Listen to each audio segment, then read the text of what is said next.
Do you know why Padmanabha Swami chose Thiruvananthapuram as his home? It is a story hidden in Kerala's forest and many people have never heard it. Stay till the end, the twist changes everything. Long ago, Vilvamangalam Swamiyar was doing deep tapasya. He had one gift. He could feel the presence of a god even in the simplest form. One morning, a small boy came to him, laughing, playing, but with eyes that felt ancient. The moment the sage saw him, he knew this was God Vishnu himself. The child said, "I will stay with you, but one thing, never scold me." One day during his daily puja, the sage was worshipping a sacred saligrama. The child took it, put it in his mouth and smiled. The sage got angry. He shouted, and in that second, the child disappeared. The sage heard a voice say, "If you want to see me again, come to Anantankadu." The sage ran after the voice. He walked for days, hungry, tired, but determined. And finally, he reached the ancient grove called the Anantankadu,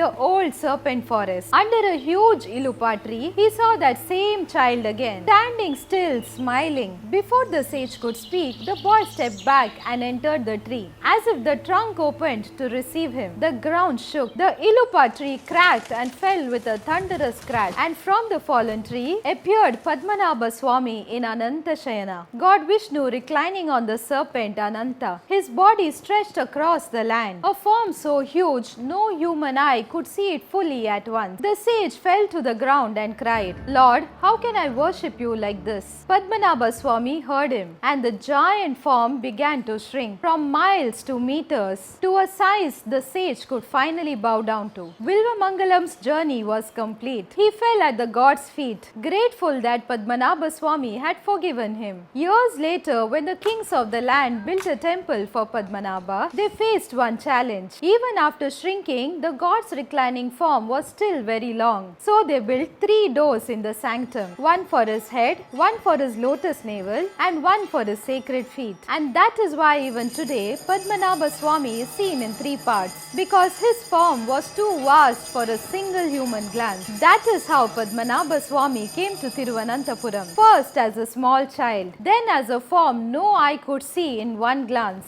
and finally as an eternal protector who rests behind 3 sacred doors, watching over this land forever. If you enjoyed watching the story, comment Hari Om. Follow Temple Girl to know the real stories behind our sacred temples. Ananta Padmanabha Rakshamam.